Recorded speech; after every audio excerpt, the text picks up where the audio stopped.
इरफान आपने पेट्रोल डलवा लिया? हाँ डलवा लिया, ऑल सेट। चलिए गुड। भेरा रेस्ट एरिया तो एक शहर ही बन चुका है, मजा आ गया।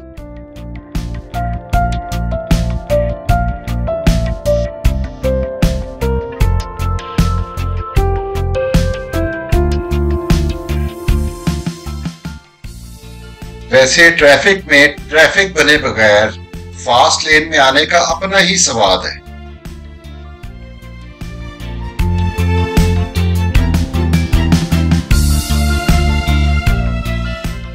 कलर का हार के 10 किलोमीटर का अनोखा यूसन है। 650 फुट से 2000 फुट पर ऊंचे नीचे सिलसिले से गुजरते हुए न सिर्फ आने जाने वालों की पहाड़ी की ठरक पूरी होती है, बल्कि दोबारा से ताजा दम भी हो जाती है।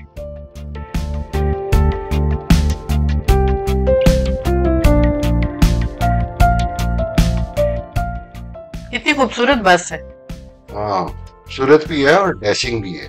वैसे इस किस्म की स्कीम्स जो है ना, वो कोई इंपोर्टेड बसों की होती है, ये हो सकता है चाइनीज हो। सही।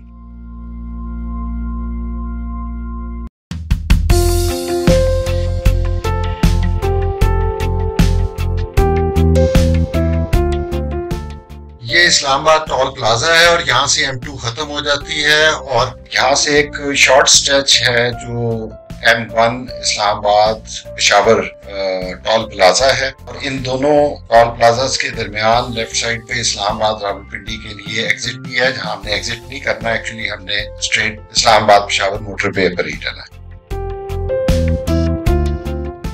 इस्लामाबाद एग्जिट।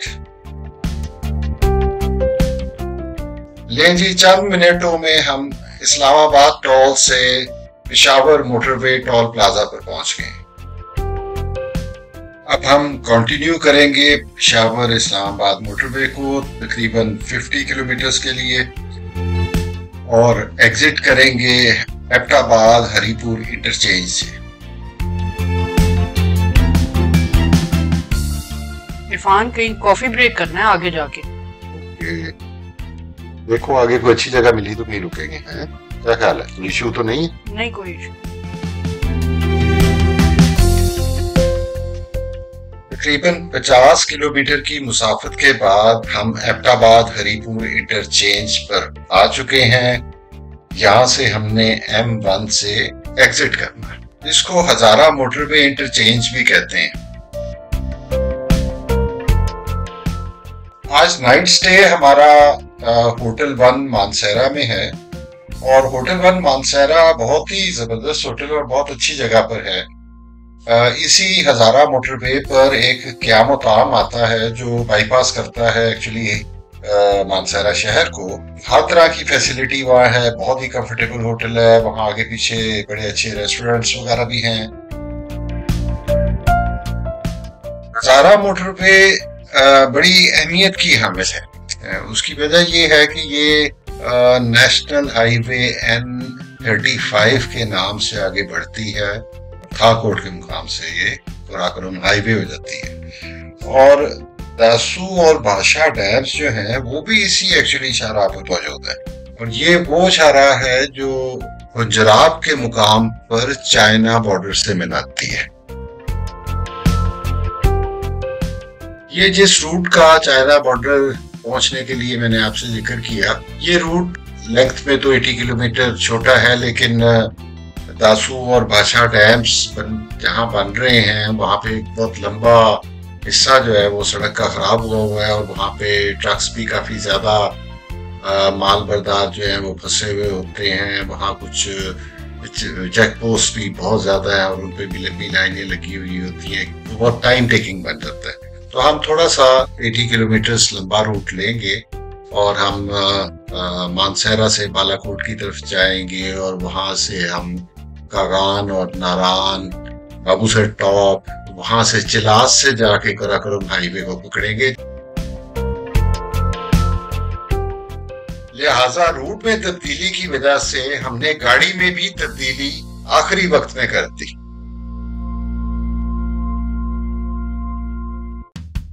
हजारा मोटरवे पर स्पीड लिमिट 90 और 100 है, 100 और 120 नहीं।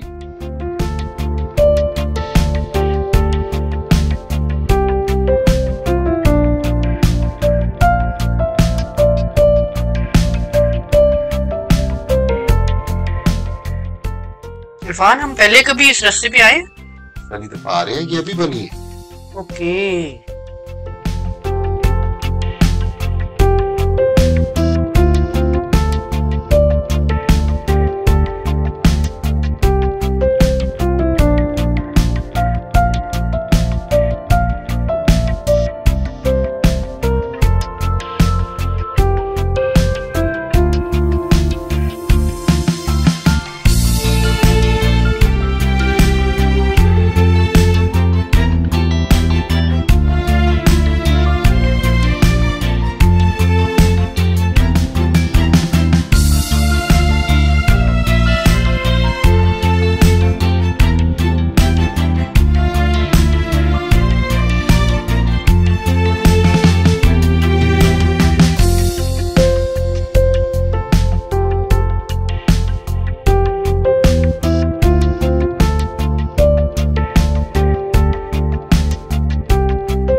ले जी, आगे ये टनल आ रही है। ये काफी लंबी टनल है। ऐसी टनल वैसे आगे भी है। अताबाद लेक के बाद एक बड़ी लेंथी टनल आती है चाइना बॉर्डर की तरफ जाते हुए, लेकिन ये भी बहुत लंबी टनल है और ये एबटाबाद और मानसेहरा से पहले है।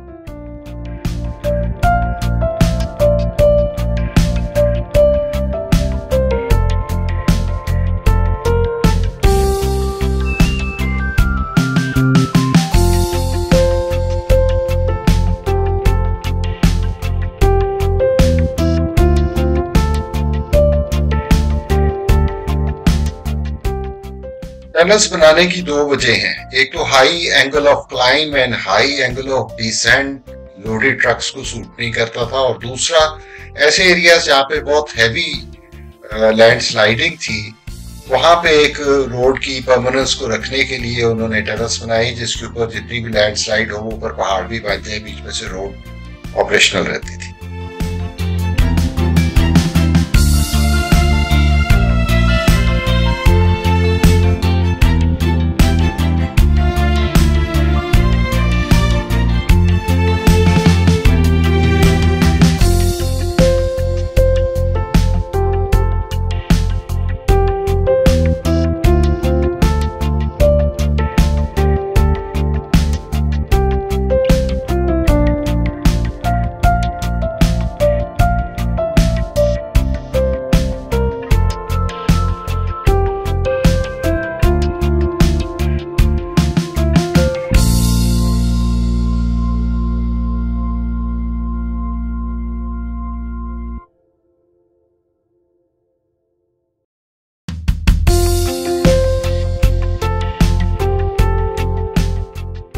ले जी, अब एक डीप उतराई के बाद सेकंड टनल आएगी, और ये डीप उतराई जो है इसमें सेकंड गियर के ऊपर भी स्पीड ओवरशूट करती है।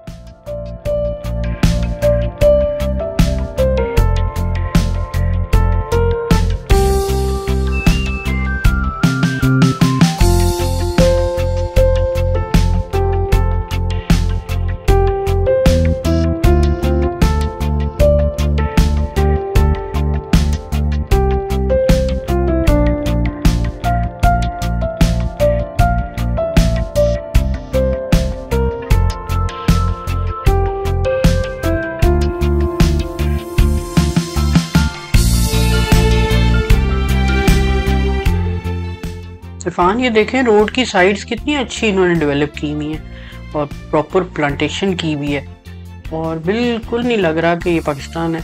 हाँ, यूरोप की तरह लग रहा है। ये बड़ा हो गया कि ट्रैवल बहुत कम हो गया। एबटाबाद में जिस तरह ट्रैफिक जैम समय मिला करते थे और रास्ते में ट्रैफिक जैम में टाइम लगता था बहुत।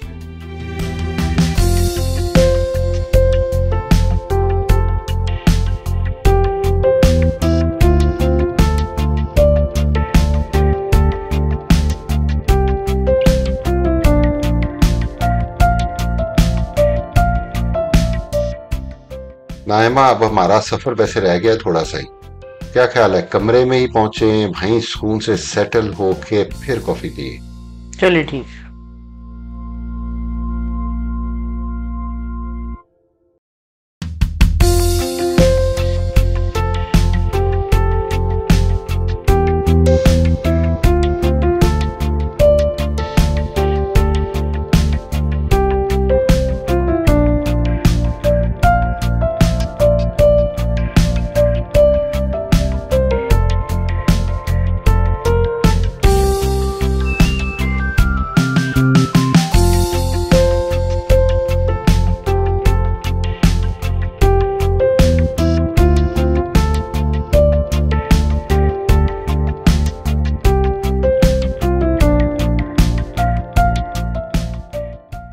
से मानसेरा का सफर बहुत ही खूबसूरत रहा।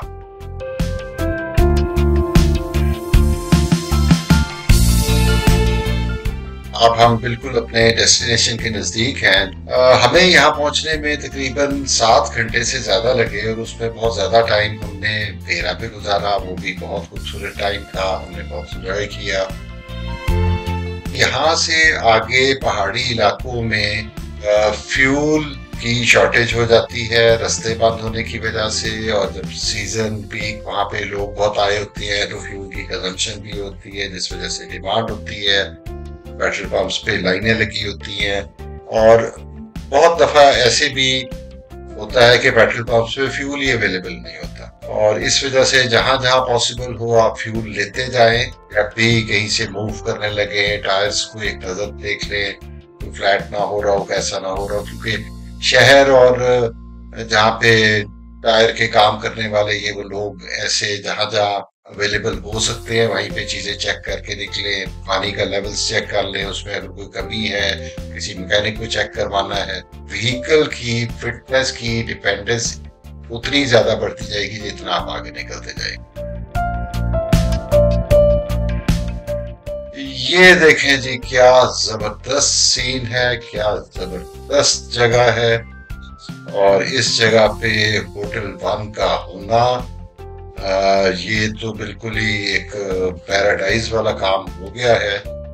और इसमें यहाँ पे इतने अच्छे रेस्टोरेंट्स हैं, ये क्रेव है, और सामने सबवे।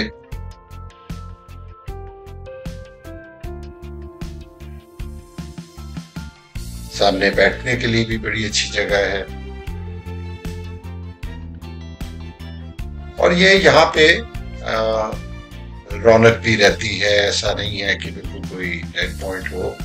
लोग रास्ते में जर्नी ब्रेक यहाँ पे करते हैं जो माउंटेन एरिया में जाते हैं, और बड़ा ही नीट क्लीन होटल है इनका। वॉशरूम्स बहुत अच्छे हैं। पहले पेट्रोल फिर कमरा।